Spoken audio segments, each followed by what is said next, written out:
Santos 0, Vasco 6, e a tragédia ela já vinha sendo anunciada. Era só questão de tempo. Nos restava saber contra quem, onde, quando e como isso iria acontecer. É sobre isso que nós vamos falar no vídeo de hoje, rapaziada. Mas antes de mais nada, eu peço para vocês se inscreverem no canal, deixarem seu like, ativarem o sininho, comentarem no vídeo, compartilharem o vídeo também.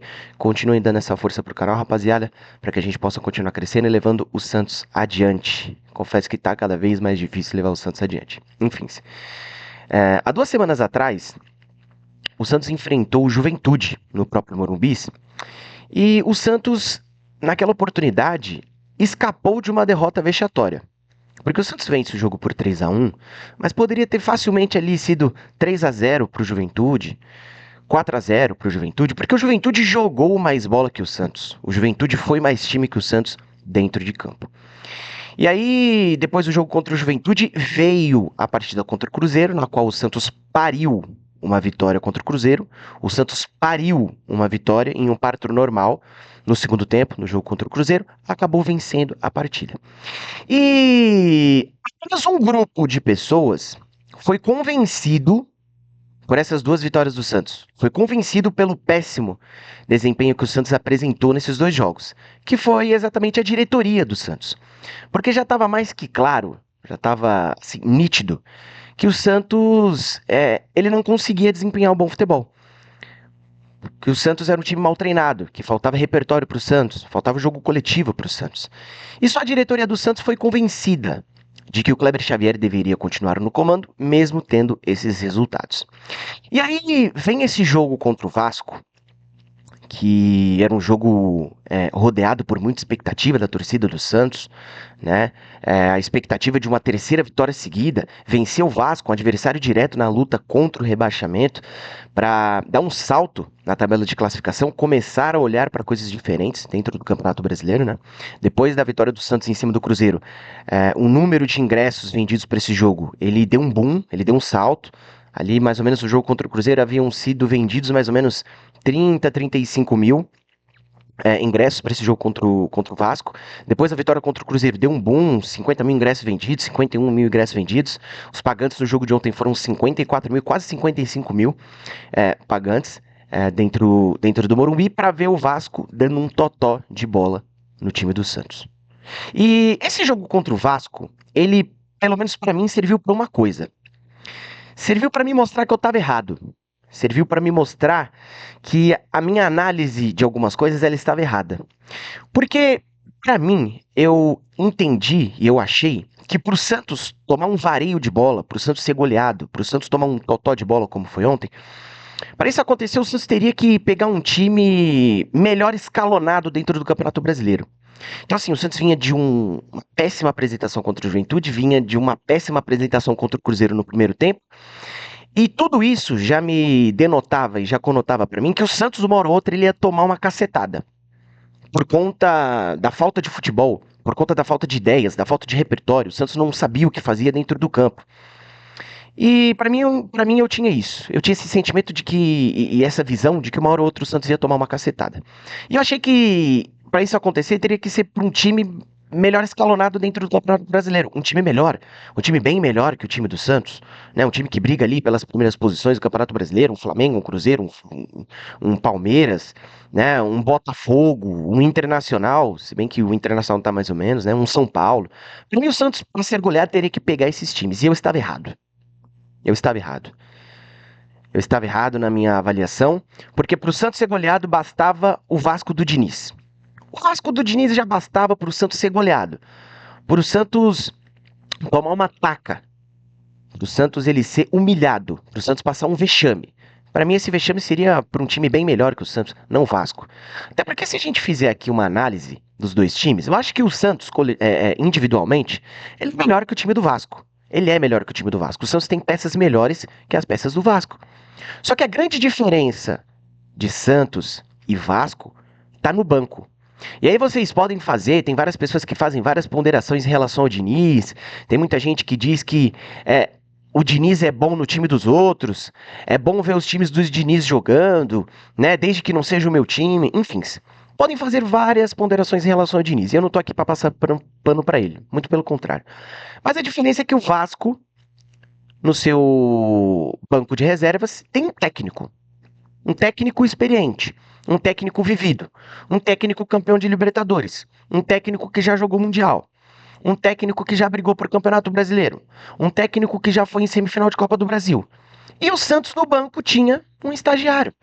E aí eu coloco aqui muito respeito pelo Kleber Xavier, porque ele é um profissional. Ele já trabalhou, teve ali muito tempo ao lado do Tite, enfim, estava tentando desempenhar um novo papel dentro de uma comissão técnica, né? O papel principal dentro de uma comissão técnica, que é o papel de técnico. Então, tenho que prezar muito respeito pelo Kleber Xavier, mas é estagiário. Era um estagiário à frente de um clube como o Santos.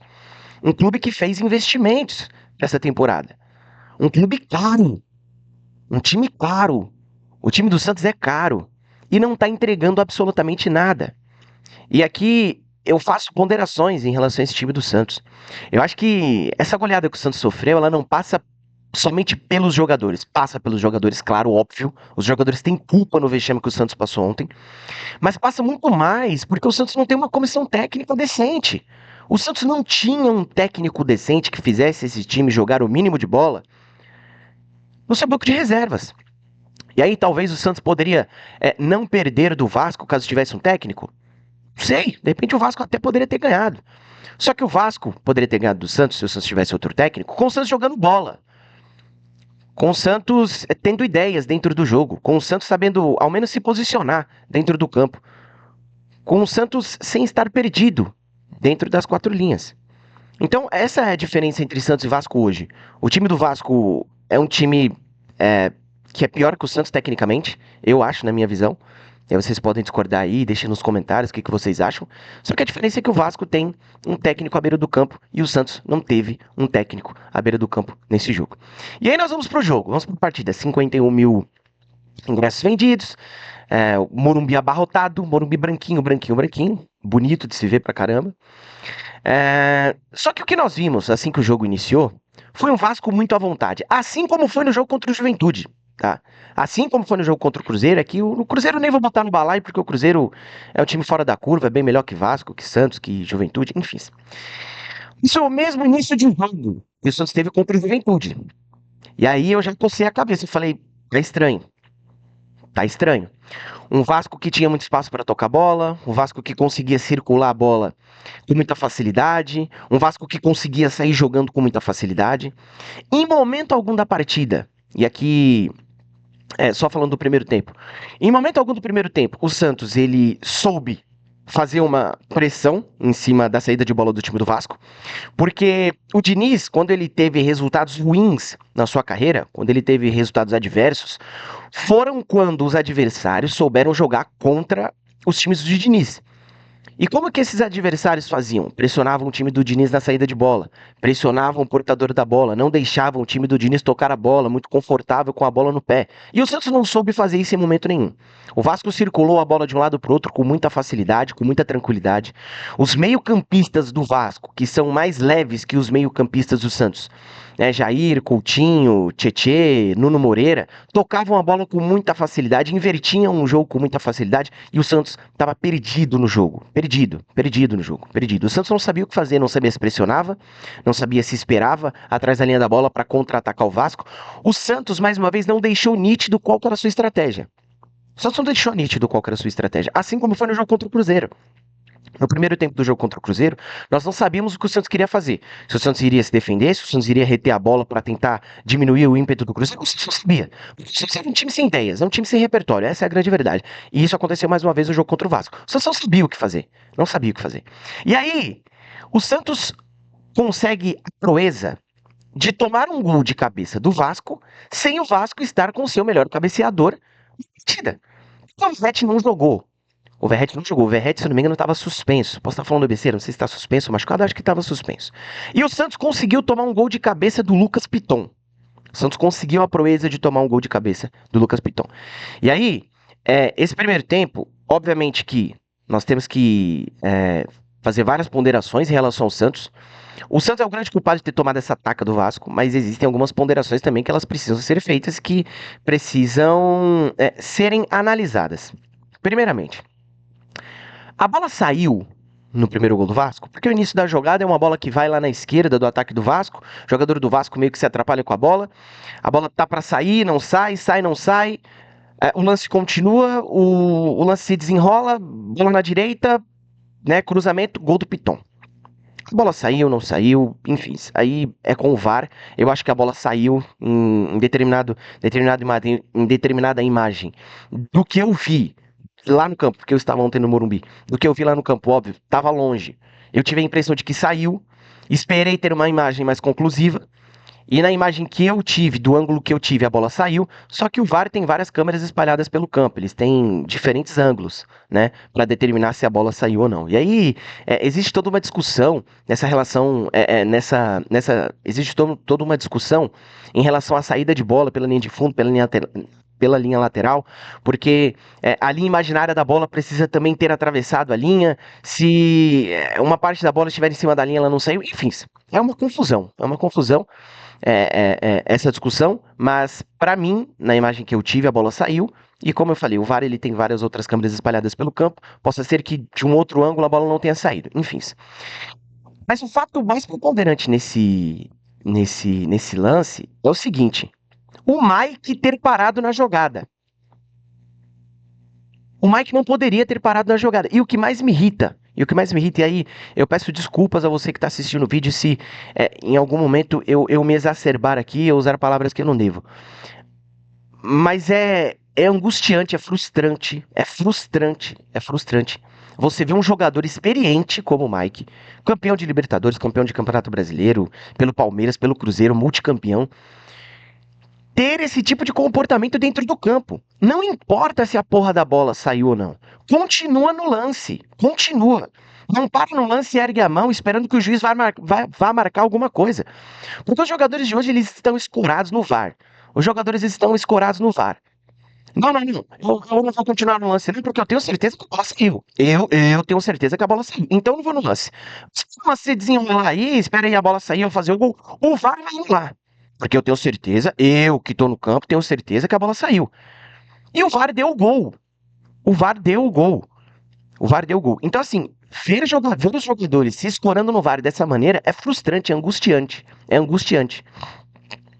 E quem tava lá no campo, quem tava lá assistindo o jogo, quem tava no Morumbi ontem, falou a mesma coisa. O Mike não poderia ter parado. Aliás, qualquer um que assistisse esse jogo, tá? Qualquer um que assistisse, quem tava lá, quem tava assistindo da TV, enfim.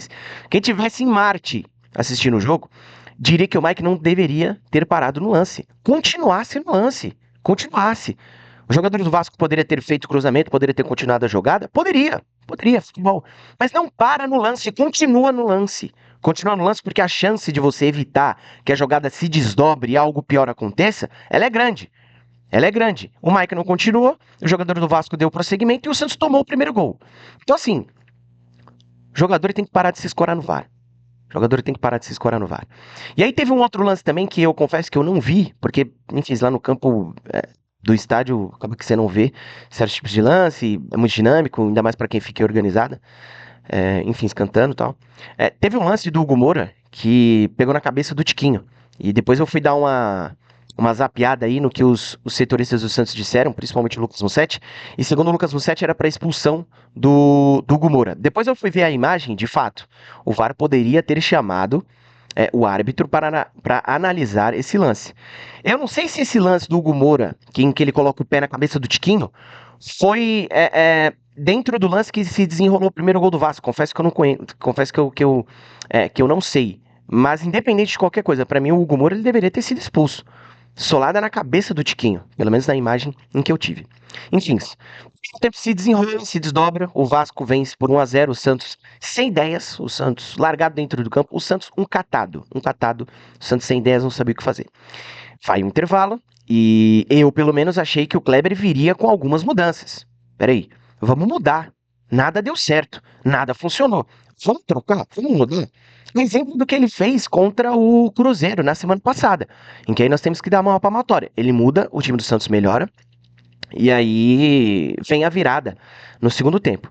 E eu esperava uma mudança do Kleber. Eu esperava. Rullizer no banco, né? Ele poderia ter trago o Roleiser para o jogo, assim que volta o segundo tempo, durante o intervalo. Achei que ele ia voltar com o Cabadeiro, com uma proposta diferente. O Roleiser no meio campo, para tentar dar uma segurada na posse de bola, reter um pouco mais a posse de bola, porque o Santos teve menos posse de bola que o Vasco, e isso é meio que rotineiro nos jogos contra as equipes do Diniz. As equipes do Diniz têm muita posse de bola dentro do jogo, então achei que viria o Roleiser para jogar no meio com o Neymar, auxiliando o Neymar na criação, porque ontem foi um jogo extremamente ruim do Neymar, muito ruim do Neymar, muito ruim, tudo que o Neymar tentou, ele errou.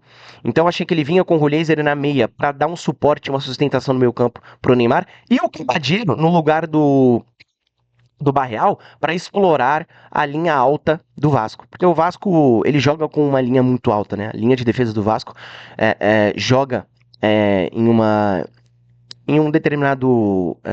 determinada parte do campo que é muito alta, né? Mais ou menos ali na linha que divide o meio campo. Então achei que ele viria com essas duas mudanças para explorar de fato os espaços deixados pela zaga do Vasco, pelo meio campo do Vasco.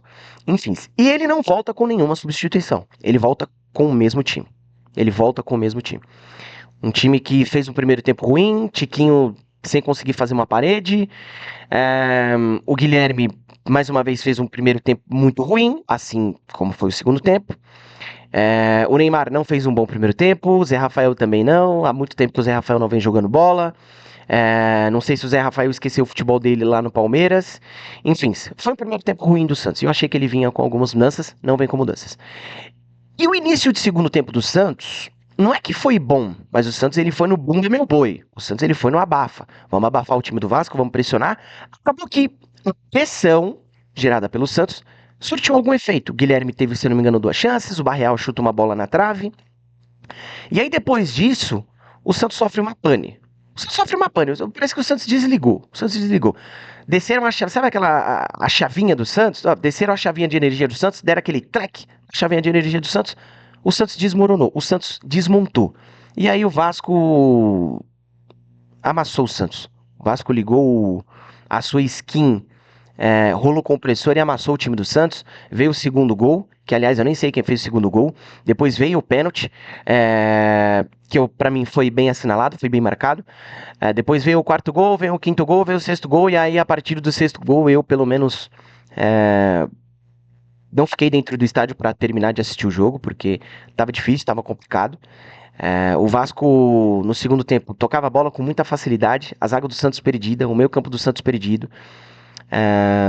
O Santos não sabia como marcar o time do Vasco. O Coutinho ontem teve um recital no Morumbis. Foi um recital do Coutinho. Jogou muita bola, muita bola, muita bola. Comandou as principais ações do Vasco contra o Santos. O Santos não soube o que fazer quando tinha a bola no pé. O Santos não soube o que fazer quando precisava marcar o time do Vasco. O time do Vasco se aproveitou de todas as deficiências do time do Santos e mereceu vencer o jogo por 6-0. Como eu falei, eu achei que para o Santos tomar essa tarracada, teria que ser um time melhor escalonado. Mas não, só precisaria ser o Vasco do Diniz para expor todas as mazelas desse time do Santos, que eu repito, só um grupo de pessoas levava fé nesse trabalho do Kleber Xavier. Só um grupo de pessoas via coisas boas nos resultados em que o Santos vinha conquistando no comando do Kleber Xavier, que é a diretoria do Santos. Seu Marcelo Teixeira, o Matos, enfim, o restante daquela corja lá que não entende porra nenhuma de futebol. Enfim, o Vasco, como eu disse, mereceu vencer o Santos. E aí, passando rapidamente pelo desempenho ruim, óbvio, de cada jogador, o Brasão salvou algumas bolas.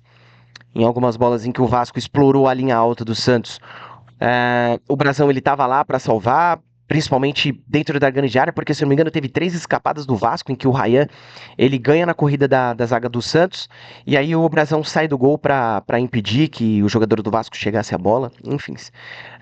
O Souza para mim fez o pior jogo dele com a camisa do Santos, mal ofensivamente, não acertou nada, mal defensivamente, o Vasco se criou bastante pelo lado esquerdo, da defesa do Santos, o lado do Souza. Para mim foi a pior partida do Souza com a camisa do Santos. A zaga do Santos foi nula nesse jogo, parecia que o Santos não tinha nenhum zagueiro jogando. Luizão, a exemplo do que foi contra o Cruzeiro, no jogo contra o Cruzeiro, não fez uma boa partida. Perdeu vários duelos pelo alto, uma dificuldade muito grande em sair jogando, perdeu duelos na corrida também, perdeu embates no mano a mano, na força. Luan Pérez fez um jogo ruim também. A exemplo do Luizão, foi mal em todos os quesitos. O Mike também fez um jogo ruim.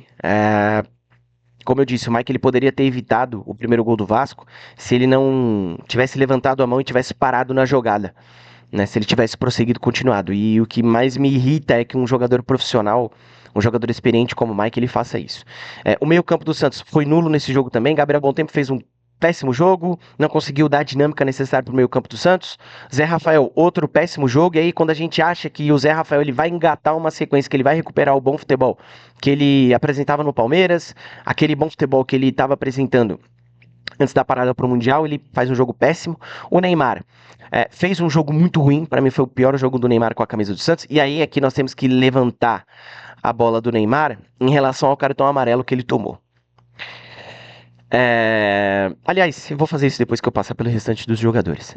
Tiquinho, jogo ruim, péssimo, não conseguiu fazer uma parede, não conseguiu dar a sustentação necessária para o Santos no campo de ataque, não conseguiu segurar uma bola diante dos zagueiros do Vasco. Barreal do lado direito foi mal também. Barreal já deixou claro que a preferência dele é por jogar do lado esquerdo, mas o lado direito ontem ele foi mal. O Guilherme foi mal também. Enfim, o time inteiro do Santos foi mal. No segundo tempo do jogo, o Barreal até que ele tentou fazer algo diferente, algo que o Roleiser faz quando ele joga, né? Porque quando o Roleiser joga do lado direito do ataque do Santos, ele cai muito pro meio para se associar com o Neymar. Então ali no início do segundo tempo, o Barreal até que fez isso. Circulou bastante, saiu da direita pro meio, foi na esquerda, enfim. Mas foi um péssimo jogo de todo o time do Santos. O Santos foi um catado dentro do jogo. No futebol que eu jogo de sábado aqui no campo, perto de casa, que nós selecionamos o time pelas tampinhas, a gente não sabe com quem a gente vai jogar, né? Com quem vão ser os nossos parceiros dentro do time. Nós conseguimos nos organizar melhor dentro da pelada do que o Santos faz dentro do campo. Enfim, foi um péssimo jogo do time do Santos. E em relação ao Neymar, ao cartão amarelo que o Neymar tomou, isso é a minha visão, é a minha opinião, tá?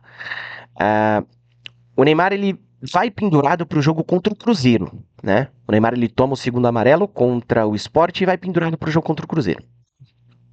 E o comportamento do Neymar no jogo contra o Cruzeiro foi um comportamento muito bom. Eu até estranhei. Eu estranhei. Foi um comportamento de excelência do Neymar. O Neymar não reclamou com o juiz, não reclamou com nenhum atleta do Cruzeiro, não peitou nenhum atleta do Cruzeiro, não peitou o juiz. Óbvio, sendo o capitão do time do Santos, ele teria que falar ali, né, com o árbitro da partida, mas foi sempre muito tranquilo, bem ponderado. Preferiu jogar bola contra o Cruzeiro. E eu até estranhei, porque falei, bom, esse não é o jogo do Neymar. O Neymar não tem esse tipo de comportamento. O Neymar é um cara que vai pra dentro do juiz, vai pra dentro dos adversários, bate boca, peita, né? Enfim, eu estranhei o comportamento do Neymar contra o Cruzeiro, mesmo sendo um bom comportamento, tá? E aí, na cabeça de todos nós santistas, pô, o Neymar ele tá se preservando pro jogo contra o Vasco. E de fato, estava pra jogar contra o Vasco. Só que o Neymar ele toma o terceiro cartão contra o Vasco. E já no estádio, enquanto o jogo estava rolando, a gente ia zapeando ali, chegou a notícia de que o aniversário do filho do Neymar é bem no dia do jogo do Santos contra o Bahia, em que o Santos enfrenta o Bahia lá na Bahia, lá na Fonte Nova. Não sei se o jogo é no sábado ou no domingo, enfim, mas o aniversário do Davi Luco, o filho mais velho do Neymar, é bem no dia do jogo contra o Bahia. E aí se levantam muitas teorias. Se levantam muitas teorias. E eu não julgo de maneira alguma quem acredita nessas teorias, tá? Porque se tratando do Neymar, a gente já conhece a peça, né? Enfim. E aí, muita gente começou a se questionar. O Neymar, ele não leva o terceiro amarelo contra o Cruzeiro para tomar contra o Vasco para ir para a festa do filho dele. Pode ser que isso seja uma coincidência? Pode ser. Mas eu não duvido que não seja, tá? Eu não duvido se tratando do Neymar. Não duvido mesmo. Não duvido mesmo. E eu acho que se o Neymar ele tiver um pouquinho de inteligência, se o Neymar ele tiver um pouquinho de respeito, se o Neymar ele tiver um pouquinho de consideração, se o Neymar levar a sério o choro dele ontem, depois da partida, se aquele choro foi sincero,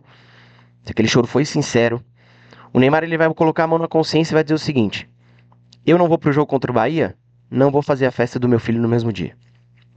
Não vou pro jogo contra o Bahia, vou apoiar meus companheiros de alguma maneira.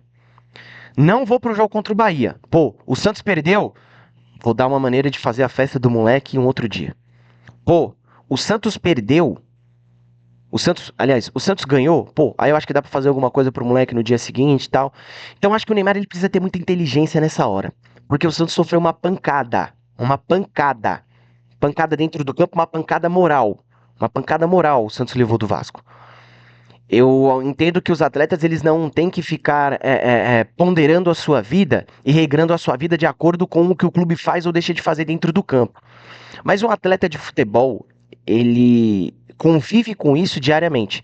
Ele sabe a pressão que é defender um grande clube. Ainda mais sendo o Santos Futebol Clube, o maior time da terra. Então, assim, depois desse 6-0 que o Santos levou, se o Neymar tiver um pouquinho de inteligência, ele vai ponderar os passos dele nos próximos dias, principalmente no dia do jogo do Santos contra o Bahia. Peço o like de vocês mais uma vez no vídeo, rapaziada. Peço para vocês se inscreverem no canal. Peço para vocês compartilharem o vídeo, ativarem o sininho, para vocês serem avisados sempre que o Camisa 3 fizer um novo vídeo. Fechou? Ficamos aí na expectativa para ver qual vai ser os próximos movimentos do Santos dentro do mercado, ainda mais depois que o Kleber Xavier foi mandado embora. Tamo junto, até o próximo vídeo.